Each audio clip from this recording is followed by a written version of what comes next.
মুসলমানদের অবস্থা এমন হয়েছে, বিশ্বের সবচাইতে নন্দিত এই কিতাবটা একটু তেলাওয়াত করবার সময়টুকু আমাদের হয় না। ব্যস্ত, we are leading very super busy life. খুব ব্যস্ত আমরা, কোরআন পড়ার সময় নাই। প্রতিদিন যেন একটু তেলাওয়াত করি। রাজি আছেন তো দেবিদ্বারের ভাইয়েরা? প্রতিদিন একটু একটু তেলাওয়াত করা যাবে? আরেকটা কথা সব জায়গায় আমি বলি, মাতৃভাষায় এই কোরআনটাকে আপনাদের জানতে হবে। You have to know the holy Quran, the messages of the holy Quran in your own mother tongue, in your own language, আপনার নিজ ভাষায়। আমাদের ভাষা কি? কথা বলেন, বাংলা। এই বাংলা ভাষায় যেন আমরা কোরআন পড়ি, কোরআন শিখি। কোরআন আল্লাহ কি জানাতে চাইলেন, কি শিখাতে চাইলেন, বাংলা ভাষায় যেন আমরা এটা শিখি, আত্মস্থ করার চেষ্টা করি। দেখবেন মসজিদুল হারামে শায়েখরা যখন নামাজ পড়ায়, শায়েখ আব্দুর রহমান আস-সুদাইস, উনি যখন আযাবের আয়াত পড়ে উনি কাঁদে, কাঁদে না? আবার মুসল্লিরাও পেছন থেকে কাঁদে। এর কারণ উনিও আযাবের অর্থ বুঝে, মুসল্লিরাও অর্থ বুঝে। আমাদের তারাবির নামাজে, এত মসজিদে তারাবি পড়লাম বাংলাদেশে, কোনোদিন কোনো তারাবির নামাজে মুসল্লি আর ইমাম সাহেবের কাঁদতে দেখছেন? কথা কন, কেন কান্দে না? বুঝে নাই কোন দিক দিয়ে আযাব গেল, কোন দিক দিয়ে গজব গেল, কোন দিক দিয়ে জাহান্নাম গেল, কোন দিক দিয়ে ফেরাউন আসলো, কোন দিক দিয়ে ইউসুফ জুলেখার কাহিনী গেল, একটাও বোঝা যায়? কথা বলেন, বোঝা যায় না। ইমাম সাহেবও বোঝে না, আমরাও বুঝি না, কেউ বুঝে না, অর্থ বুঝি না, তাই আমাদের হৃদয়ে টাচ করে না। দেখবেন ওরা আযাবের আয়াত পড়লে কাঁদে, রহমত আর জান্নাতের আয়াত পড়লে ওদের হৃদয়টা ঠান্ডা হয়ে যায়। এই জন্য সালাতে আপনি কি পড়ছেন এটা বুঝতে হবে, সালাতে আপনি কি তেলাওয়াত করতেছেন বুঝতে হবে। আজীবন পড়লেন সামি আল্লাহু লিমান হামিদা, অর্থ কি অনেকেই জানে না, আছে না নাই? এজন্য মাতৃভাষায় কোরআন জানতে হবে, কোরআন তেলাওয়াত মনোযোগ দিয়ে শুনতে হবে, কোরআন পড়তে হবে, পড়ায় দিতে হবে। আপনি কাউকে যদি সূরাতুল ফাতিহাটা শুধু শিখায়া দেন, সে সারা জীবন যতবার সূরা ফাতিহা তেলাওয়াত করবে তার একটা পার্সেন্টেজ সওয়াব আপনার আমলনামায় আছে না নাই? এজন্য কোরআনের আবৃত্তি শিখা, কোরআনের অর্থ জানা মাতৃভাষায়, নিজে কোরআন পড়া, অন্যকে পড়ায় দেওয়া, এবং কোরআনের আন্দোলন করা দরকার আছে না নাই? সব সময় কোরআনের পক্ষে থাকার দরকার আছে না নাই? আল্লাহ তুমি আমাদেরকে সহি সমাজ দান করো। তাই আমরা যখনই কোরআনের কথা শুনবো নিজেদেরকে পরিবর্তনের জন্য শুনবো, ঠিক কিনা? আমার আখিরাতটাকে সুন্দর করার জন্য শুনবো। আমাদের তাফসির মাহফিলগুলো হয়ে গেছে এখন শোডাউন, অনেক লোক জড়ো হইতে হবে, স্লোগান হইতে হবে, এগুলো আছে না নাই? আমাদেরকেও বেঁধে দেয় অনেক জায়গায়, হুজুর আপনার কিন্তু আজকে মাহফিল কাঁপাইতে হবে। কি বলে? কাঁপাইতে হবে। কিন্তু অনেক জায়গায় বলে হুজুর আপনার জমাইতে হবে। কি বলে? জমাইতে হবে। আবার অনেক জায়গায় বলে হুজুর আপনার কিন্তু মাহফিলটা ধরে রাখতে হবে। কি করতে হবে? তো কোথাও আমাদের কাঁপাইতে হয়, কোথাও আমাদের জমাইতে হয়, আবার কোথাও মাহফিল ধরে রাখতে হয়। কথা বুঝতে পেরেছেন? তো এই মাহফিল কাঁপানো, জমানো, ধরে রাখা, এই টেন্ডেন্সি থেকে আসেন, বেরোয় আসি। We have to make a change. আপনাকে চেঞ্জ আনতে হবে, পরিবর্তন। বিশ্বনবী পৃথিবীতে এসেছেন পরিবর্তনের জন্য। তিনি কোনো জায়গায় খারাপ কিছু দেখলেই পরিবর্তন করে দিতেন। এক সাহাবাকে জিজ্ঞেস করলেন কি নাম? মাসমুক। সে বলে ইসমি হাজান, আমার নাম হলো হাজান। হাজান মানে দুশ্চিন্তা, হাজান মানে। বিশ্বনবী বললেন হাজান কারো নাম হতে পারে? দুশ্চিন্তা এটা একটা নাম হইল? বিশ্বনবী বললেন তোমার নাম আজকে থেকে হাজান নয়, আজকে থেকে তোমার নাম সাহাল। কি নাম? সাহাল মানে সহজ, সাহাল মানে। সে বলে না ইয়া রাসূলুল্লাহ, আমার বাপ চাচা নাম রাখছে হাজান, এটা আমি ছাড়বো না। বিশ্বনবী বললেন না, সালে যাও। তো সে বাড়িতে চলে গেল। যাওয়ার পর থেকে ওই যে দুশ্চিন্তা, দুশ্চিন্তা তার আর পিছু ছাড়ে না। তার ব্যবসায় লস, তার চাকরিতে লস, ওর পেটে ব্যথা, ওর মাথায় ব্যথা, ওর জ্বর, ওর মেয়ে কান্দে, ওর বউ দৌড়ায়, ওর পোলায় কয় আমি মরুম। কষ্ট আর জ্বালা ছাড়েই না। সবাই বলে ওই যে বিশ্বনবী তোমার একটা সুন্দর নাম দিছিল, আনো নাই, এর বদদোয়া লাগছে, যাও নবীর কাছে মাফ চেয়ে নামটা চেঞ্জ করে আনো। হাজান ফিরে গেল বিশ্বনবীর কাছে, যে বলে ইয়া রাসূলুল্লাহ আমার হাজান নামের দরকার নাই, গোষ্ঠী কিলাই হাজান, আপনি কি নাম কইছিলেন ওটা কোন? আবার বিশ্বনবী বলে আমি বলছিলাম আন্তা সাহাল। সাহাল মানে সহজ, সাহাল মানে। বিশ্বনবীর কাছ থেকে নাম চেঞ্জ করে সাহাল নিয়ে আসলো। সাহাল বলে যেদিন থেকে আমি নাম চেঞ্জ করেছি ওই দিন থেকে আমার জীবনের সব কাজগুলো সহজ করে দিয়েছে কে? কি নবী ছিলেন? খালি চেঞ্জ করে দিতেন। চেঞ্জ করে দিতেন। এক নারীকে জিজ্ঞেস করলেন, মাসমুখী, হোয়াটস ইউর নেম? সে বলে, আমার নাম আসিয়া। আসিয়া মানে অবাধ্য। বিশ্বনবী বলেন, এটা একটা নাম হইল? তোমার নাম আজকে থেকে জামিলা। জামিলা মানে সুন্দরী, বিউটিফুল লেডি। জামিলা মানে সুন্দরী। সে নাম চেঞ্জ করে জামিলা নিয়ে নিল। সবাই বলল, যেদিন থেকে বিশ্বনবী তার নাম জামিলা করেছে, ওই দিন থেকে মরার আগের দিন পর্যন্ত এই মহিলা সৌন্দর্যে কোনোদিন ভাটা পড়ে নাই। আবার বিশ্বনবী মক্কা থেকে মদিনায় হিজরত করতে গেলেন। বিশ্বনবী বললেন, মাসমু হাযিহিল আরদ, এই জমিনের নাম কি? সবাই বলল, এই জমিনের নাম ইয়াসরিব। কি নাম? মদিনার আগের নাম ইয়াসরিব। ইয়াসরিব মানে to take revenge from someone, কারো থেকে প্রতিশোধ নেয়া। বিশ্বনবী বললেন, আমি যেই শহরে থাকবো ওই শহরের নাম হবে প্রতিশোধ। How come? It's quite impossible, অসম্ভব। আমি রহমতের নবী, ওমা আরসালনাকা ইল্লা I have sent you as a mercy for the entire universe. ও নবী, আমি আপনাকে গোটা বিশ্বের জন্য রহমত করে পাঠিয়েছি। রহমতের নবী যেই শহরে থাকবে ওই শহরের নাম প্রতিশোধের শহর না। আজকে থেকে এই শহরের নাম তবা কিংবা তৈবা, পবিত্র শহর। পরবর্তীতে এই শহরের নাম করা হলো মদিনাতুর রাসূল, মদিনাতুন নবী। সুবহানাল্লাহ পড়েন। আবার বিশ্বনবী আরেক এলাকায় সফরে গেলেন। বললেন, মাসমু হাযিহিল আরদ, এই এলাকার নাম কি? সবাই বলে গাদিরা। কি বলে? গাদিরা। গাদিরা মানে আরদুন লা শাজারা ফিহি ওয়ালা নাবাত, এমন শহর যেই শহরে কোনো গাছ পালা, লতা পাতা, ঘাস জন্মায় না। বিশ্বনবী বললেন, এটা একটা নাম রাখছো তোমরা, গাদিরা। এই গদিরা নামের কারণেই তো এলাকায় কোনো গাছপালা হয় না, ওই এলাকায় কোনো গাছ হতো না। বিশ্বনবী বললেন, মিনাল ইয়াউম, আজকে থেকে এই এলাকার নাম গাদিরা নয়, আজকে থেকে এই এলাকার নাম আমি চেঞ্জ করে দিলাম খাদেরা। খাদেরা মানে সবুজ। খাদেরা মানে কি? বিশ্বনবী নাম চেঞ্জ করে দেওয়ার সাথে সাথে ওই এলাকায় ঘাস লতা পাতায় সবুজ শ্যামল হয়ে গেল। এজন্য পরিবর্তন লাগবে। We have to make a change. পরিবর্তন লাগবে। এই লোক দেখানো মানসিকতা থেকে আমাদের বেরিয়ে আসতে হবে। মাহফিল কাঁপানো, মাহফিল জমানো, মাহফিল ধরে রাখা, এগুলার কোনোদিন বলবেন? বলবেন? সব হবে আমাদের একজনের খুশির জন্য। তিনি কে?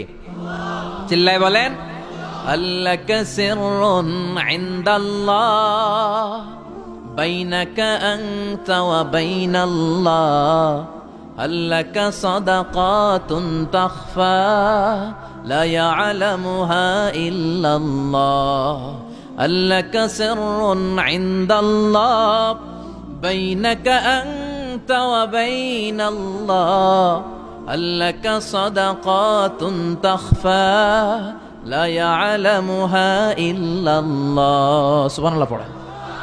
আল্লাকা সিররুন ইনদাল্লাহ বাইনাকা আনতা ওয়া বাইনাল্লাহ, তোমার আর তোমার আল্লাহর মধ্যে এমন কোন গোপন বিষয় আছে নাকি যেটা আল্লাহ ছাড়া কেউ জানে না?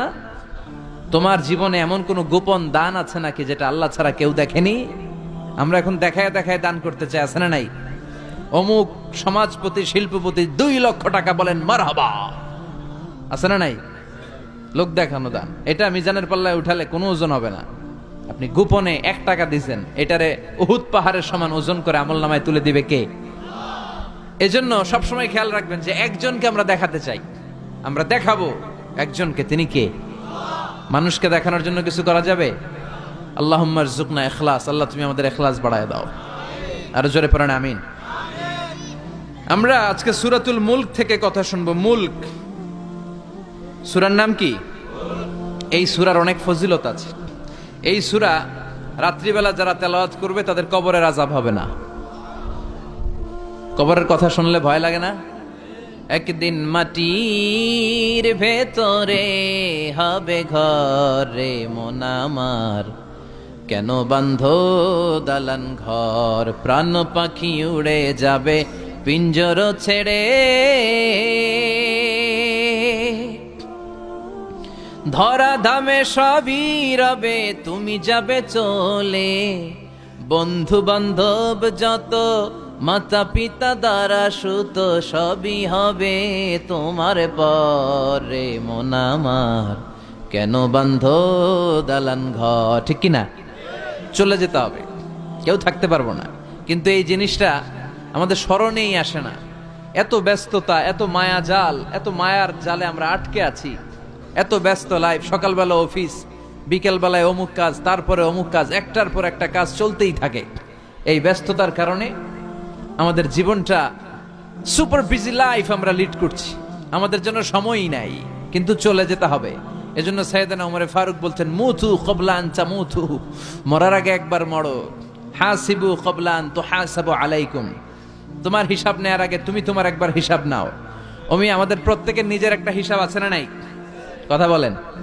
নিজে খাতা কলমের মধ্যে একটু লিস্ট করবেন যে আমি জীবনে এই ভালো কাজ করেছি, এই খারাপ কাজ করেছি, আসলে আমার অবস্থানটা কই হওয়া উচিত। নিজে খাটের মধ্যে একবার শটাং হয়ে মরার মতো শুয়ে থাকবেন, ভাববেন যে আমি মরে গেছি। ভাবেন না কি হবে, ছেলেমেয়েরা কান্না করবে, আত্মীয় স্বজন কান্না করবে, মাইকে অ্যানাউন্সমেন্ট হবে, অমুক এলাকার অমুক ভাই আমাদের মাঝে দুনিয়ায় নাই। বিশাল দেবিদ্বারের ময়দানে আপনার জানাজা হবে, খাটিয়াতে করে নিয়ে যাওয়া হবে। শুয়ে শুয়ে ভাববেন, আগে থেকে খুদে রাখা কবরে আপনাকে ফেলে বাঁশ দিয়ে উপরে মাটি চাপা দিয়ে চলে আসবে। অন্ধকার, শুধু অন্ধকার। এই অন্ধকার যেন শেষ হতে চায় না। This is the nature of life. এই তো জীবন। কথা বলেন ঠিক কিনা? এগুলো ভাবার দরকার আছে না নাই? বিশ্বনবী বললেন এই সূরাটা এমন সূরা, মানিআতুন মিন আযাবিল কবর। এই সূরা মুলক যারা তেলাওয়াত করবে তাদের কবরে কোনো আযাব হবে। আজকে থেকে সূরাতুল মুলকের তেলাওয়াত করা যাবে? পারা যাবে? পারা যাবে? আসেন না নিজেদেরকে একটু পরিবর্তন করি, আসেন না নিজেদের আমলের ঝুলিতে আরো কিছু বাড়াই, নিজেদের আমলগুলোকে সুন্দর করি, নিজেদেরকে আর একটু পরিচ্ছন্ন করি। প্রতিদিন রাতে সূরাতুল মুলক তেলাওয়াত করবেন ইনশাআল্লাহ। কইতে পারলেন না? 2 নম্বর ফজিলত, শাফাআত লি সাহিবিহা। এই সূরা যারা তেলাওয়াত করবে, এই সূরা তেলাওয়াতকারীর জন্য আল্লাহর কাছে সুপারিশ করবে। 3 নম্বর ফজিলত, খাসামাত আন সাহিবিহা। এই সূরাটা কিয়ামতের দিন এই সূরার তেলাওয়াতকারীর পক্ষে আল্লাহর সাথে তর্ক করবে, ডিবেট করবে। কতক্ষণ? হাত্তা আদখালাহুল্লাহুল জান্নাহ, যতক্ষণ না আল্লাহ তাআলা এই লোকটাকে জান্নাতি বলে ঘোষণা না দেয়। আল্লাহ যতক্ষণ অ্যানাউন্স করবে he is from paradise, he will enter the paradise, আমার এই বান্দা জান্নাতে ঢুকবে, এই সার্টিফিকেট দেওয়ার আগ পর্যন্ত এই সূরা সামনে দাঁড়ায় আল্লাহর সাথে তর্ক করতেই থাকবে।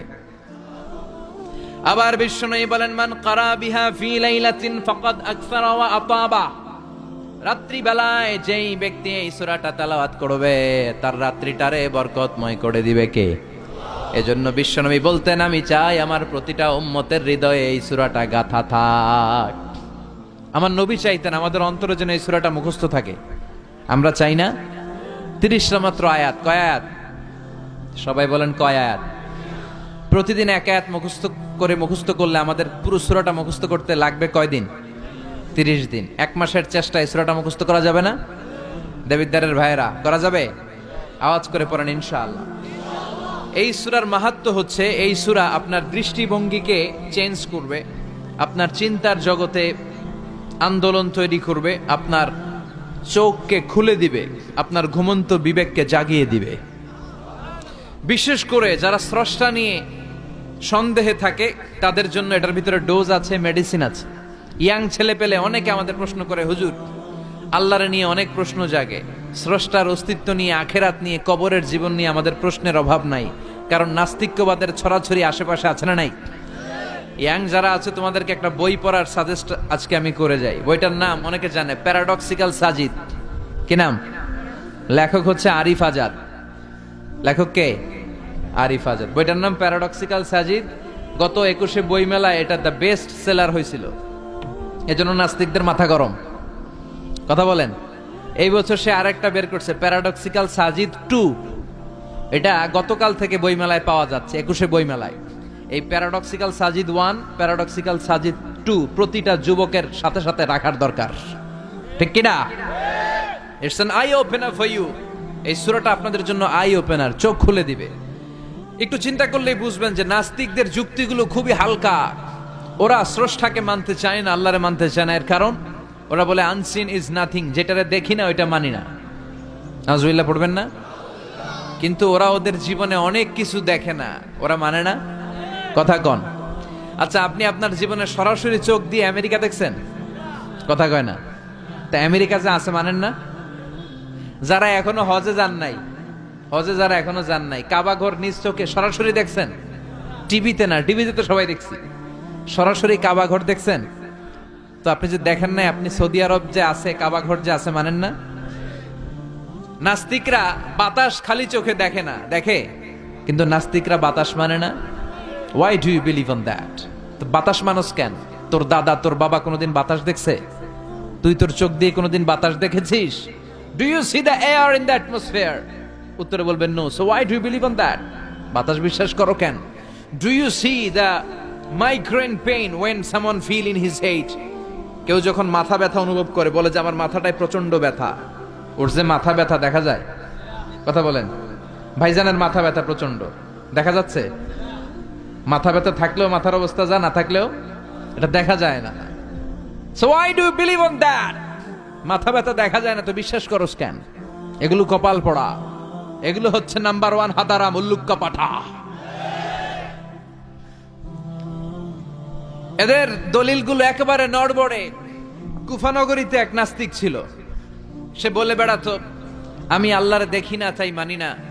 কুফানগরীর লোকজন বলে আমাদের এক ইমাম আছে নাম নু'মান ইবনু সাবেত, উনার সাথে বসলে তুমি আল্লাহরে দেখতে পাবা। সে বলে তাই, তাহলে তোমাদের ইমামকে ডাকো। সাইয়েদনা ইমাম আবু হানিফা টাইম দিলেন, এই জুমার দিন, আজকে জুমার দিন না, এই জুমার নামাজের পরে ঠিক ভর দুপুরে 2টায় সবাই আমরা একত্রিত হব। নাস্তিকও আসবে, সাইয়েদনা ইমাম আবু হানিফাও আসবে।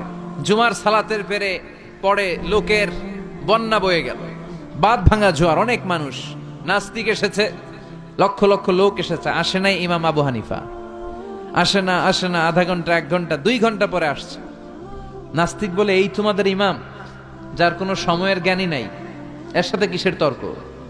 সাইয়েদনা ইমাম আবু হানিফা বলে ইনদি উযর, আমার ওজর আছে। কি ওজর?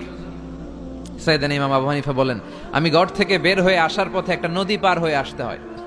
আজকে এসে দেখি নদীর মধ্যে কোনো মানুষ টানুষ নাই, নৌকা নাই, মাঝি নাই, কিচ্ছু নাই।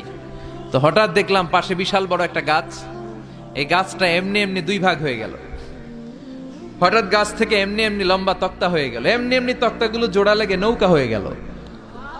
আর নৌকা আমার সামনে আসলো, মাঝি ছাড়া, লগি বৈঠা ছাড়া আমি নৌকায় যেয়ে বসলাম। নৌকাটা আমার নিয়ে টান দিয়ে সাঁ করে ওপার নিয়ে গেল। তো এই যে এই কাজগুলো আর প্রসেসিং গুলো হতে আমার 2 ঘন্টা সময় লেগেছে। নাস্তিক কয় তগ ইমাম গাঞ্জা খাইছে, মাথার তার ছিঁড়া গেছে, নাহলে কোনো সুস্থ মানুষ এ কথা বলতে পারে? এমনি এমনি নাকি গাছ ভেঙে তক্তা হয়, এমনি এমনি নাকি তক্তা লেগে নৌকা হয়, এমনি এমনি নাকি মাঝি ছাড়া নৌকা চলে? সাইয়েদনা ইমাম আবু হানিফা বললেন এই তো আপনি লাইনে চলে আসছেন, আপনারে বুঝানো এখন আমার খুব সহজ হবে। এমনি এমনি গাছ কাটে না করাত ছাড়া, এমনি এমনি তক্তা জোড়া লাগে না, নৌকা হয় না মিস্ত্রি ছাড়া, এমনি এমনি নৌকা চড়ে না মাঝি ছাড়া। তাহলে এত বিশাল বড় আকাশটা কেমন করে এমনি এমনি হলো? জমিনটা কেমন করে এমনি এমনি হলো? সাগর, মহাসাগর, পাহাড়, মরুভূমি কেমন করে এমনি এমনি হলো? এগুলোর একজন স্রষ্টা আছে না নাই? নাস্তিক কয় তাই তো, আসলেই তো আমি হাদারাম, আসলেই তো আমি উল্লুক্কা পাঠা। এইভাবে তো আমি কখনো ভেবে দেখি নাই, এইভাবে তো কখনো চিন্তা করি নাই। ও ইমাম, তুমি আমার ঘুমন্ত বিবেককে জাগিয়ে দিয়েছ, তুমি আমার চোখের সামনের পর্দাটা উঠিয়ে দিয়েছ, তুমি আমার দৃষ্টিভঙ্গিকে পরিবর্তন করে দিয়েছ। ও ইমাম, তুমি আমার চোখ খুলেছ, তুমি আমাকে হক চিনতে সাহায্য করেছ। আর দেরি করতে চাই না, আমারে পড়িয়ে দাও লা ইলাহা ইল্লাল্লাহু মুহাম্মাদুর রাসূলুল্লাহ। কালিমা পড়ে মুসলমান হয়ে গেছে। আল্লাহু আকবার পড়েন। এমনি নাস্তিকদের জন্য এই সূরার ভেতরে আল্লাহ তাআলা অনেক দিকদর্শন রেখেছেন, জীবন দর্শন রেখেছেন।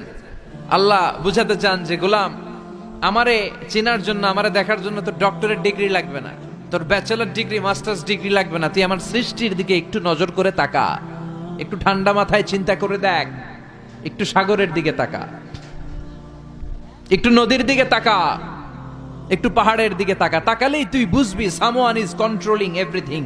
একজন এমডি আছে, ম্যানেজিং ডাইরেক্টর, মহা ব্যবস্থাপক, যিনি গোটা বিশ্বের সব ব্যবস্থাপনার আঞ্জাম দিচ্ছেন। চিল্লায় বলেন ঠিক কিনা? আল্লাহ বলে তুই সাগরের দিকে তাকা, পাহাড়ের দিকে তাকা, নদীর দিকে তাকা। সাগরের দিকে তাকালে আমি আল্লাহরে খুঁজে পাবি। ঝর্ণার দিকে তাকা, ঝর্ণার মধ্যে আল্লাহর নিদর্শন আছে না নাই?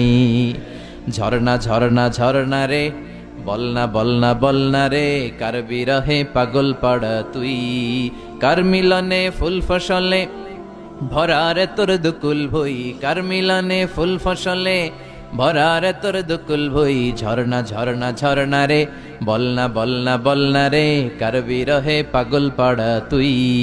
সুবহানাল্লাহ পড়েন। ঝরনা দেখছেন কোনদিন? হড়ে হড়ে দেখছেন? সিলেটে মাধবকুণ্ড, জলপ্রপাত, আর কোথায়? সীতাকুণ্ড, আর কোথায়? রাঙ্গামাটি, আর শ্রীমঙ্গল। ঝর্ণা আছে না? এই ঝর্ণার দিকে তাকাবেন, ঝর্ণার ঝরঝর শব্দের আওয়াজগুলো বুঝার চেষ্টা করবেন, দেখবেন ঝর্ণা আপনাকে বলে দিবে যে আমার স্রষ্টা কে। আল্লাহর সৃষ্টির দিকে তাকালে আল্লাহরে পাওয়ার সুযোগ আছে না নাই? এই তথ্যগুলো, এই উপাত্তগুলো, এই মেসেজ আর ইনফরমেশন গুলো আল্লাহ তাআলা এই সূরার ভেতরে ভরে দিয়েছে। শুনতে রাজি আছেন? আওয়াজ করে বলেন তো সূরার নাম। আরো জোরে সবাই বলেন কি নাম? মুলক। মুলক মানে কি? মুলক মানে রাজত্ব, মুলক মানে ক্ষমতা, মুলক মানে পাওয়ার, মুলক মানে কিংডম, মুলক মানে সভরেইনটি, মুলক মানে অথরিটি। অথরিটি কার?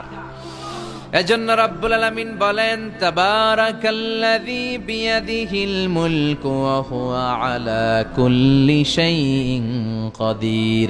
সুমহান সেই সত্তা যার হাতে ক্ষমতা, আর তিনি সকল কিছুই করতে ক্ষমতাবান, সবকিছুর উপর কর্তৃত্বশীল। চিল্লায় বলেন ঠিক কিনা?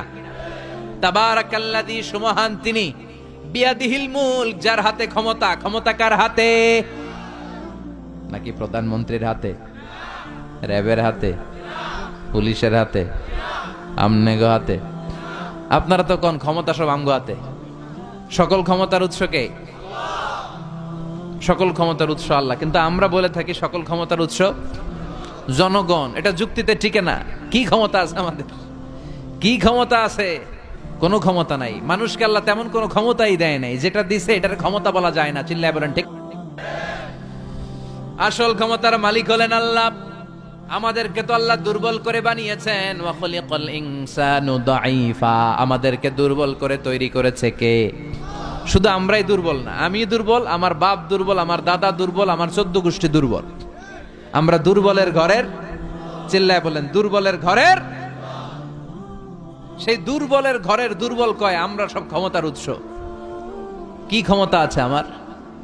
আজকে মাহফিলের প্যান্ডেলের পেছন থেকে বলে, কেউ যদি বলে ওঠে হুজুর সাপ, কি বলে? সব দৌড়। আমি আমার নানা ঘরে লয়ে দৌড় তুমি এদিকে দৌড়া, চাচা আপন প্রাণ বাঁচা। সাপ কথাটা তো মজা করে বললাম, এতে অনেকে খুঁজতেছে আসলে কি সাপ। আর আসলেই যদি একটা anaconda, C snake, black mamba, king cobra, Python এসে ফস করে যদি প্যান্ডেলে যদি একটা ঢুকতো, পাওয়া যেত কাউরে? কথা কন। তো এই হচ্ছে আমাদের ক্ষমতা। সাপ বাদ দেন, বাবা ব্যাংক চিনেন? চিনেন না? না, দেবিদ্বারে তো বাবা ব্যাংক নাই। কি করে? খালি লাফায়। 10টা বাবা ব্যাংক, 2টা এই স্টেজে, আর বাকি 8টা প্যান্ডেলে যদি ছেড়ে দেওয়া হয়, বাবা ব্যাংক আর কি লাভ দিবে? এর চেয়ে বড় লাভ দিবেন আপনারা। বাবা ব্যাংকের চেয়ে বড় লাভ দিয়ে আমরা দৌড়াইতে শুরু করব। কত অসহায় আমরা, কত দুর্বল। বল্লা পোকা, মৌমাছি আমাদেরকে কামড় দিয়ে উড়াল দেয়, এটারে ধরে যে মারমু এটাও পারি না। কুত্তা এম করে কামড়াইলে আমরা কুত্তারে কামড়াইতেও পারি না। কি অসহায়। পিঁপড়া কামড় দিলে আমরা কিছু করতে পারি না। কানের ভিতরে যদি কারো পিঁপড়া ঢুকে থাকে বুঝবেন সে মজাটা কি। আহা, হ্যাঁ, বাঁচার কোনো সুযোগ নাই, কোনো ক্ষমতাই নাই। এরপরও আমরা বলি সব ক্ষমতার মালিক আমি। দেখবেন যাদের ডায়রিয়া হয় আর 5-7 বার টয়লেটে গেছে, এর চেহারার দিকে তাকানো যায় না। বৈশা গেছে, বৈশা যান।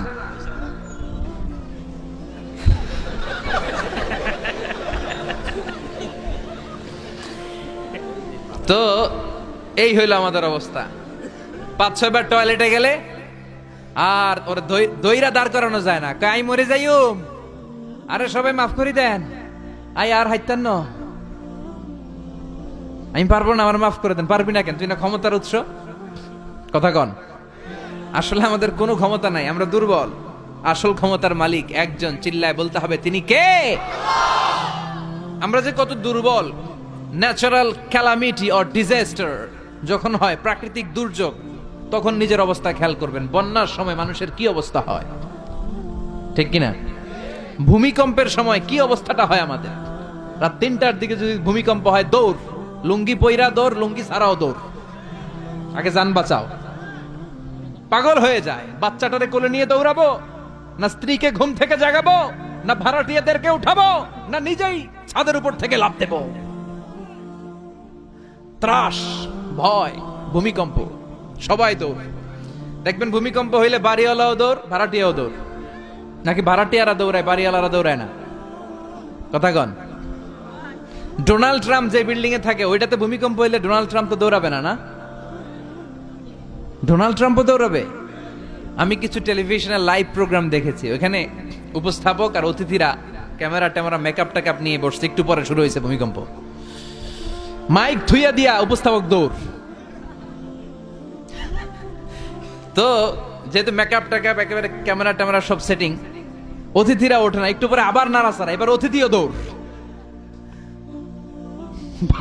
বাঁচার জন্য সব দৌড়। এই হচ্ছে আমাদের ক্ষমতার দৌড়াত্ম। এরপরও আমরা বলি আমরা নাকি ক্ষমতার উৎস।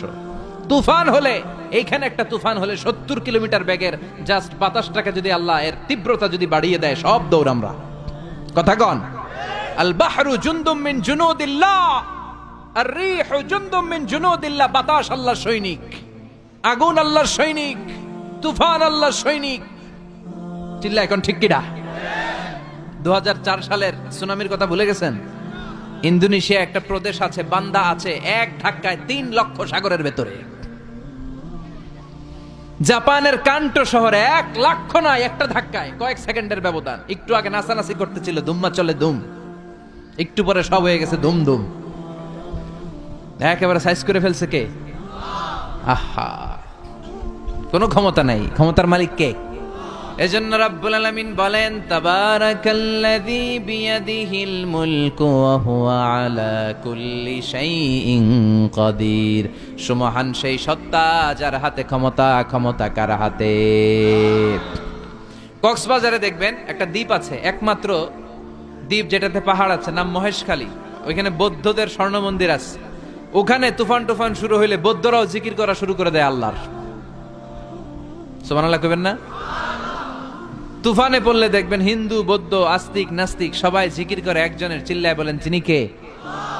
আমরা মাঝে মাঝে আমাদের প্রোগ্রাম স্কেডিউল এত টাইট থাকে, মাঝে মাঝে আমরা প্লেনে, হেলিকপ্টারে এক জেলা থেকে আরেক জেলায় যাই বাধ্য হয়ে। সিলেটে প্রোগ্রাম, কক্সবাজারে প্রোগ্রাম, ওই অমুক জায়গায় প্রোগ্রাম, তো ফ্লাইট ধরা লাগে। তো আমরা আভ্যন্তরীণ ফ্লাইটে চড়ে চড়ে আমরা যাই। তো আমরা যখন যাই, ওখানে কিছু এয়ার হোস্টেস থাকে বিমানের ভেতরে, এদেরকে বলে বিমানবালা। খুব সুন্দরী স্মার্ট নারীদেরকে তারা রিক্রুট করে, নিয়োগ দেয়। এদের যদি 3-4টা সন্তান হয়ে যায়, এদেরকে আবার চাকরিতে রাখে না। সৌন্দর্যটাই যাদের পুঁজি। তো এরা লিপস্টিক মেখে, পারফিউম মেখে, মেকআপ করে, ভেরি বিউটিফুল লেডি। ওরা আসে, এসে আমাদেরকে খাবার টাবার দেয়, ইনস্ট্রাকশন দেয়।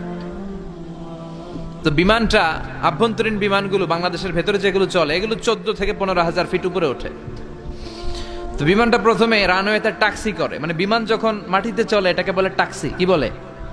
ট্যাক্সি ছেড়ে যখন উপরে ওঠে এটারে বলে টেক অফ। কি বলে? তো এটা যখন বিমানটা যখন টেক অফ করবে, তখন দেখলাম এই এয়ার হোস্টেস গুলো, যেগুলোর পর্দা নাই, হেজাব নাই, শালীনতা নাই, মাইক্রোফোন হাতে নিয়ে ঘোষণা দিচ্ছে, ভদ্র মহিলা এবং ভদ্র মহোদয়গণ, আপনারা আপনাদের সিট বেল্ট গুলো বেঁধে নিন। এখনই আমাদের উড়োজাহাজটি শাহজালাল আন্তর্জাতিক বিমানবন্দর থেকে শাহ আমানত বিমানবন্দরের উদ্দেশ্যে 15,000 ফিট দিয়ে উড়ে যাবে। এরপরে পড়তে শুরু করে আল্লাহু আকবার, আল্লাহু আকবার, আল্লাহু আকবার। তো আমি উল্টা ঘুরে তাকাইলাম, কি রে এই মাইয়া আল্লাহু আকবার কয় কেমনে? ঘুরে দেখি হাতের মধ্যে এরকম কাগজ, এই কাগজ থেকে দেখে দেখে পড়তেছে। উচ্চারণ কিন্তু আমগো মতো না, পড়তেছে আল্লাহু আকবার, আল্লাহু আকবার, আল্লাহু আকবার, সুবহানাল্লাযী সাখখারা লানা হাযা। পুরো দোয়াটাই পড়ছে, ওমা কুন্না লাহু মুকরিনিন ওয়া ইন্না ইলা রাব্বিনা লামুনকালিবুন। তো আমি হিসাব মিলালাম, ঘটনা কি? লিপস্টিক, মেকআপ, সুটেড, বুটেড, পারফিউম মাখা, হিপ হপ স্টাইলের মেয়ে, এরা আল্লাহু আকবার পড়ে কেন? তো তখনই খেয়াল করে দেখলাম যে বিমানটা এখন ছাড়ছে, জমিন ছেড়ে দিয়ে 15,000 ফিট উপরে যাচ্ছে। ওরা খুব ভালো করেই টের পায়, এই 15,000 ফিট উপরে যখন বিমান থাকবে, ওরে বাঁচানোর কেউ নাই, ওকে রক্ষা করার কেউ নাই। তখন ওর কোনো পাওয়ার নাই, কোনো ক্ষমতা নাই, চিল্লায় বলেন ঠিক কিনা। তখন কোনো সিকিউরিটি নাই। আহা, কি দুর্বল মানুষ। বিমান বাঁকা হয়ে গেলে সবাই চিল্লায় বাঁচাও। যদি জিজ্ঞেস করেন কে বাঁচাবে, বলবে হুজুর আপনি বাঁচান। আছে না নাই? দুর্বল। আসল ক্ষমতার মালিক হলো একজন, চিৎকার করে বলতে হবে তিনি কে। এজন্য রাব্বুল আলামিন বলেন তাবারাকাল্লাযী বিয়াদিহিল মুলকু ওয়া হুয়া আলা কুল্লি শাইইন কাদির। সুমহান সেই সত্তা যার হাতে ক্ষমতা। ক্ষমতা কার হাতে? আমাদেরকে আল্লাহ ক্ষমতা দিয়েছেন ঠিক, এটা সাময়িক, লিমিটেড, তবে আনলিমিটেড ক্ষমতার মালিক কে? এই যে আমাদের মাননীয় প্রধানমন্ত্রী শেখ হাসিনা নতুন টার্মের জন্য আসছে না? কয় বছর? 5 বছর। কোন দেশে আসে 10 বছর, কোন দেশে 15 বছর। তো এই যে আল্লাহ ক্ষমতার চেয়ারে বসে, আল্লাহ আসছে কয় বছরের মেয়াদে? কথা বলেন। 50 বছর, 100? হ্যাঁ, কয়দিন থাকবে উনি? আজীবন। রব্বুল আলামিন বলেন হুয়াল আউয়ালু ওয়াল আখিরু ওয়াল যাহিরু ওয়াল বাতিন ওয়া হুয়া বিকুল্লি শাইইন আলিম। আল্লাহ বলে আমি প্রথম, আমার আগে কেউ নাই। ঠিক কি না? ওয়াল আউয়ালু ওয়াল আখির, আমি শেষ, আমার পরে কেউ নেই। আমি প্রকাশ্য, আমি গোপন, সূচনাহীন, অতীত কাল থেকে আমি আল্লাহ ক্ষমতার চেয়ারে বসা, সীমাহীন, ভবিষ্যৎহীন, শেষহীন, ভবিষ্যৎ পর্যন্ত ক্ষমতার চেয়ারে বসে থাকবে কে? আল্লাহ বললেন আমি প্রথম, আমি শেষ। প্রথমে কে? চিল্লায় বলেন। প্রথমে কে? শেষে কে? প্রথমে আল্লাহ আল্লাহ, শেষে ও আল্লাহ আল্লাহ, আকাশে আল্লাহ আল্লাহ, জমিনে আল্লাহ আল্লাহ। সবাই পড়েন।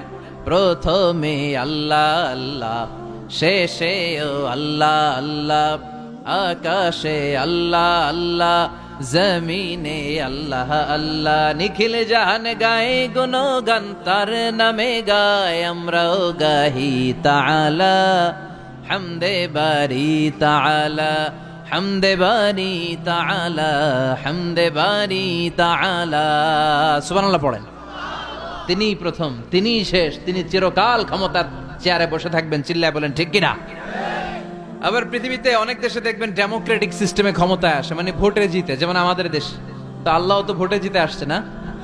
আল্লাহ ভোটে জিতে আসছে।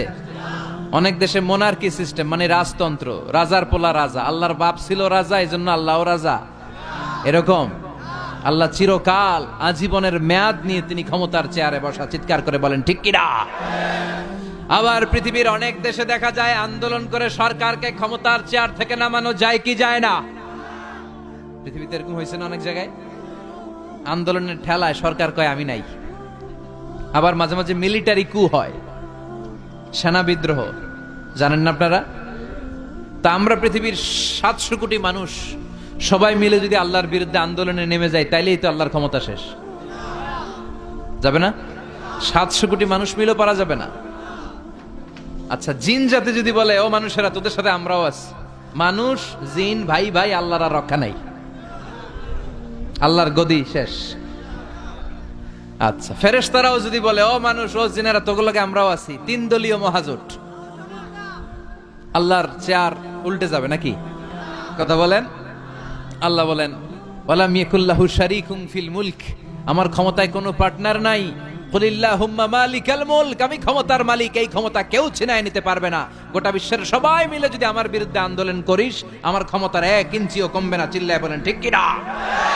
সে আল্লাহ বললেন তাবারাকাল্লাযী বিয়াদিহিল মুলকু ওয়া হুয়া আলা কুল্লি শাইইন কাদির। সুমহান সেই সত্তা যার হাতে ক্ষমতা। ক্ষমতা কার হাতে? ওয়া হুয়া আলা কুল্লি শাইইন কাদির, তিনি সব বিষয়ে ক্ষমতাবান। ফাআলুল লিমা ইউরিদ, যা চান তিনি তাই করতে পারেন। তিনি কে? তিনি পাহাড়কে দরিয়া করতে পারেন, দরিয়াকে পাহাড় করতে পারেন, ধনীরে গরিব বানাতে পারেন, গরিবরে ধনী বানাতে পারেন, সম্মানিতকে অপমানিত করতে পারেন, অপমানিতকে সম্মানিত করতে পারেন। চিৎকার করে বলেন ঠিক কি না। তিনিই ক্ষমতার মালিক। সকল ক্ষমতার উৎস হচ্ছেন তিনি। সকল ক্ষমতার উৎস আমরা জনগণ। আর কোনদিন বলবেন? দেবিদ্বারের ভাইরা, তাহলে চিল্লায় বলেন তো সকল ক্ষমতার উৎস কে?